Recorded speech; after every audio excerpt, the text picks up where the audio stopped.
Thank you. 5 minutes? Yeah. Thank you, Chair. Thank you, Minister, for being here today. Minister, the United States is threatening Canada with 25% tariffs that would cripple our economy. Will you cancel the carbon tax so our economy can be competitive? Yes or no?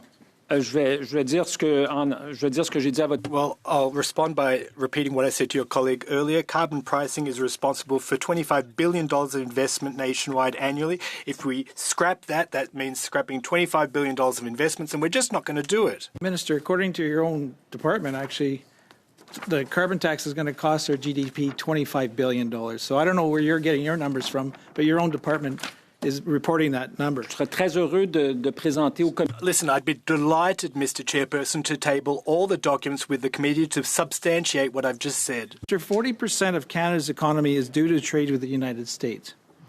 Is it your personal opinion that the carbon tax should remain in place even if Donald Trump imposes these tariffs? Yes or no? Bien sûr que nous allons continuer d'avancer avec...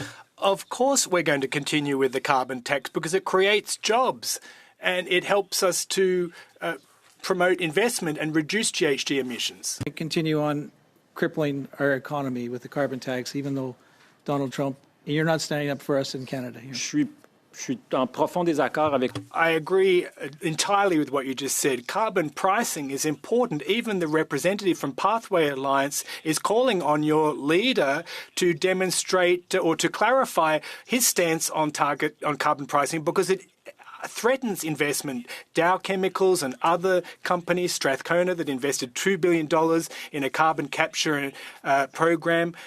There's huge investments with the cooperation of the federal government. The government made a decision on whether it will increase the carbon tax over $170 a ton past 2030. Pas de décision qui a été prise sur l'après 2030. There's no decision that's been made yet until what's going to happen after 2030. Just let him finish. Is it something you're considering? Comme je vous l'ai dit, il y a pas... As I said, there's no decision that's been made for what's going to occur after 2030 when it comes to carbon pricing. Will you rule it out today? Je vais le répéter, si vous voulez, il y a pas de... I'll repeat, there's no decision that's been made in terms of carbon pricing for post-2030. Minister, is it possible for Canada to meet the 2030 emissions targets without a carbon tax? Yes or no? Ce serait...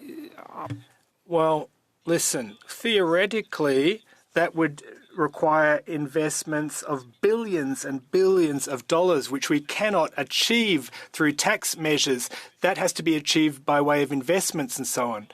I don't have the figures right here, but what I can tell you is carbon pricing will help us to achieve 30% of our objectives. So you have to bear that in mind, and you'd have to replace that with other mechanisms. And sincerely...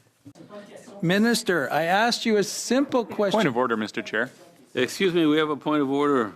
Of course you were. The member asked a question and the minister is responding. I think a little bit of decorum. It was a yes or no. I don't Chair, believe that he's it was a yes or providing no. the minister with adequate time to respond in a cordial manner. I mean, we can't oblige a witness to answer yes or no. I mean, but we can ask. We can ask. Anyway, I've stopped the clock. We will now resume. Again, I find this Mr. Chair, just on the same point of order. fascinating. I find this discussion fascinating, but it becomes hard to follow it when everyone's talking over everyone else. But yes, Ms. Collins. Just on the same point of order, I think if one of us asks a yes or no question and the minister understandably can't answer in a yes or no, I think it's fair for the questioner to then move on to a different question. Of course it is. Of course it is. I would like to make sure that it remains our time. It's the questioner's time. They can move on to another question. They cannot force the witness to answer yes or no. But they can go on to another question. I will resume now. I will turn the clock back on. Minister, will you rule out raising the carbon tax over $170 a ton today for 2030? Je l'ai dit tout à l'heure, je vais le répéter. I said it earlier, I'll repeat it. There's no decision that's been made to date as to post-2030 when it comes to carbon pricing. No decision made thus far. Whoops. Minister, your government gave away $8 billion to mega corporations through the Net Zero Accelerator Fund. Your government claimed this would reduce emissions. However, the Environment Commissioner revealed that over 70% of the companies received money without any commitment to reduce emissions. 70%, Minister. Since learning this, have you personally read any of these funding agreements? Comme vous le savez, ce fonds-là, Monsieur le Président, As you're aware, Mr. Chairperson, that fund is the responsibility of the Minister for Innovation, Science and Economic Development. I'd be delighted to ask him to send the committee the results of investments that have been made by way of the Accelerator Fund. I don't have that information right here in front of me. In your mandate letter, it has here, support the Minister of Innovation and Science for the implementation of the Net Zero Accelerator. It is actually your responsibility to monitor emissions. So here you have an $8 billion program. Over 70% of the contracts gave no commitment to reduce emissions, and you haven't looked at the contracts. You didn't even flag. Did you even question that? en fait, vous dites Did you avec, talk to the minister that was responsible? vous dites avec raison que c'est dans ma lettre de Well, you said rightly that it is in my mandate letter to support the Minister for Innovation in that area. But what I and my department are doing, what I stated earlier, is that the fund and the details of the fund are the bailiwick of the Minister of Innovation, who has that information at his disposal, that we'd be delighted to share with the committee. There's no issue there. Well, we can plan a meeting on that particular issue, says the chair. We're over time. Mr. Leslie.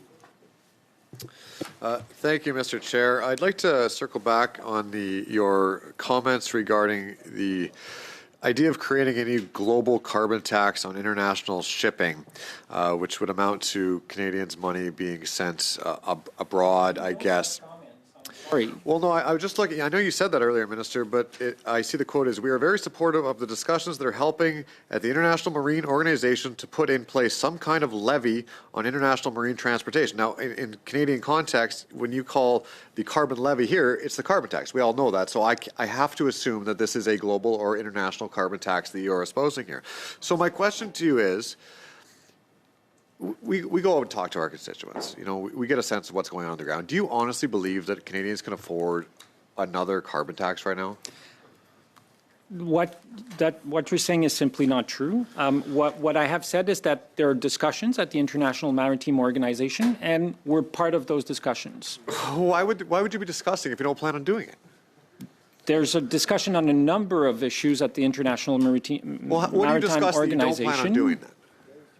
Like, why would you have international discussions if you don't plan on acting on them? What an odd waste of time. Well, it's a complex problem. We're looking at different. There's conversation on a number of different I'm issues that stopping the Canada is a clock here. part I'm of. stopping the Some clock. of these Excuse things me. will take place. Some won't. Excuse me. This is disintegrating. I've stopped the clock, but we have to have one person speaking at a time, in a Q&A format. So I'm going to start up again now.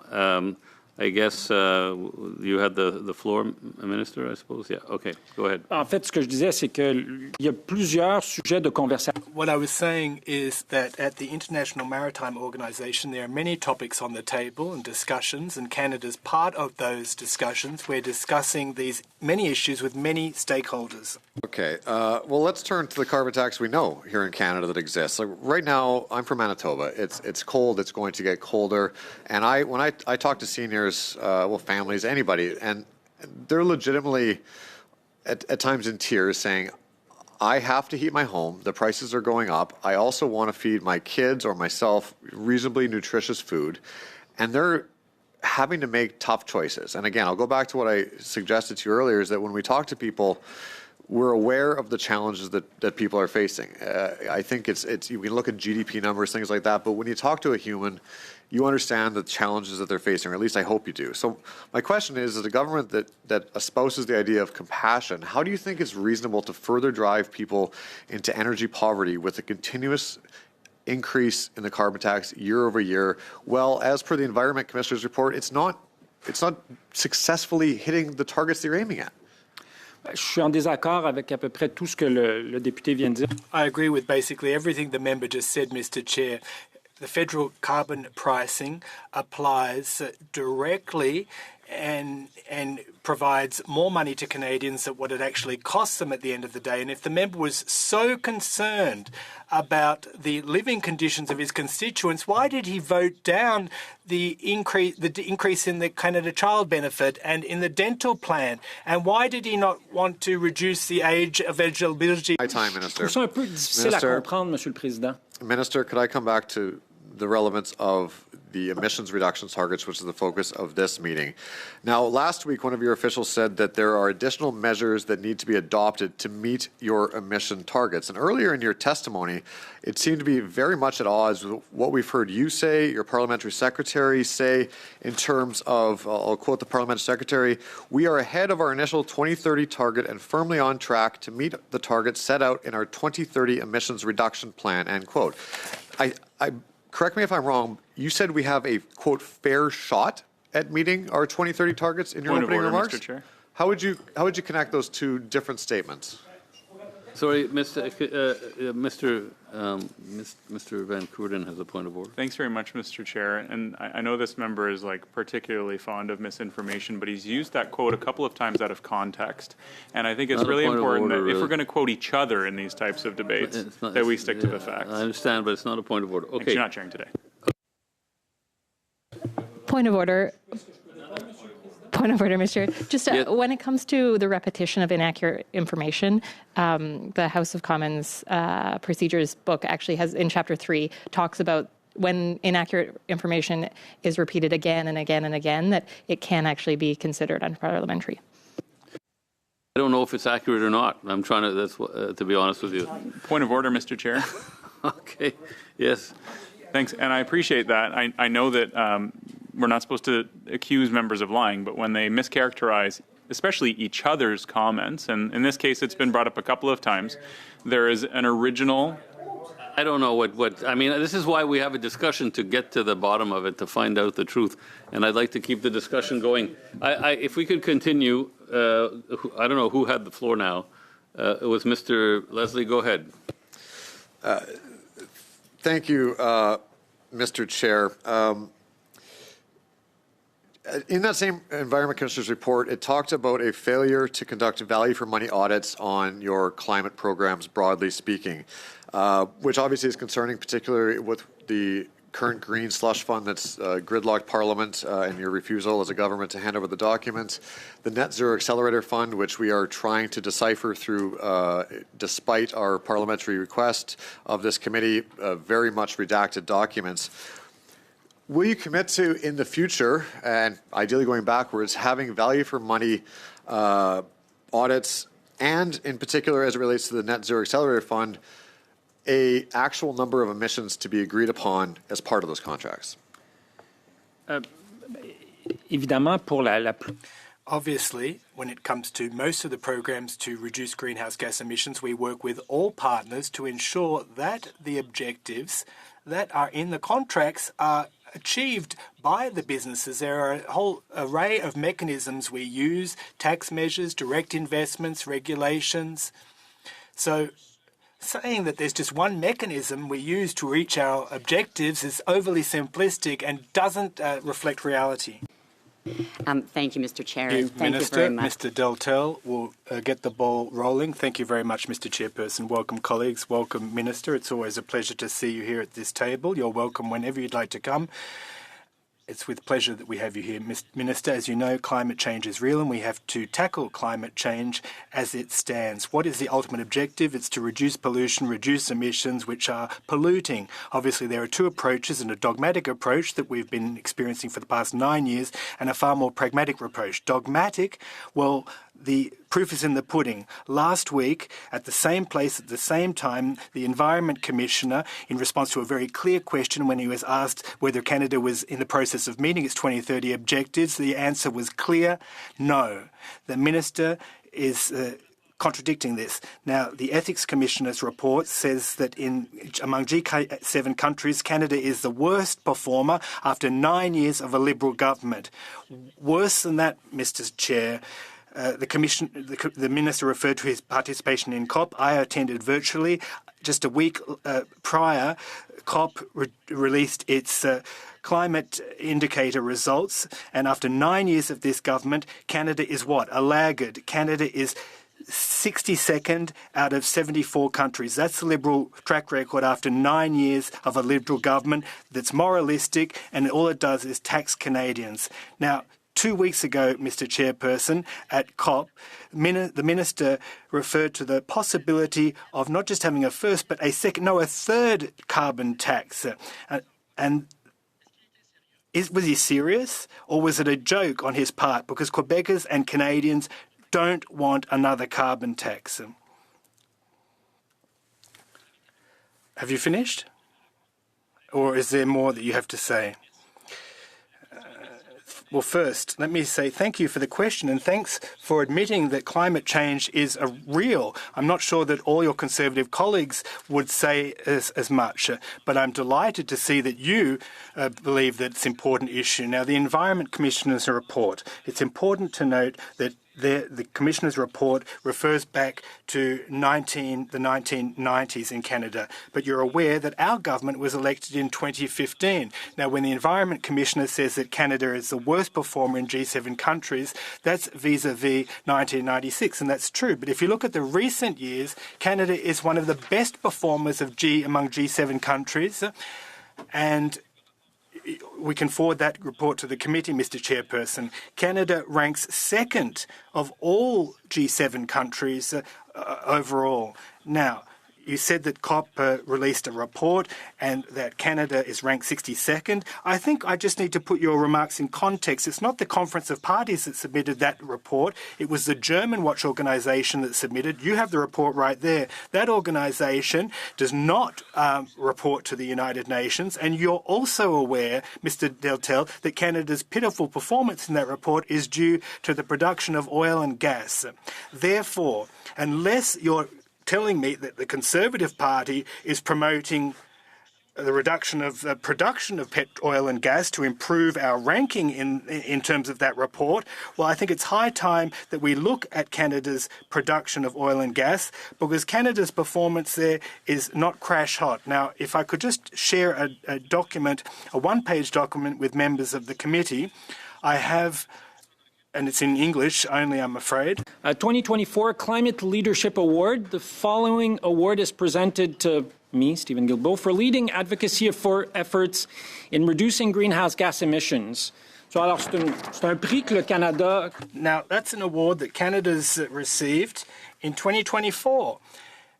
And that's thanks to the efforts that all Canadians have made, along with the Canadian government. And everyone can rejoice in this.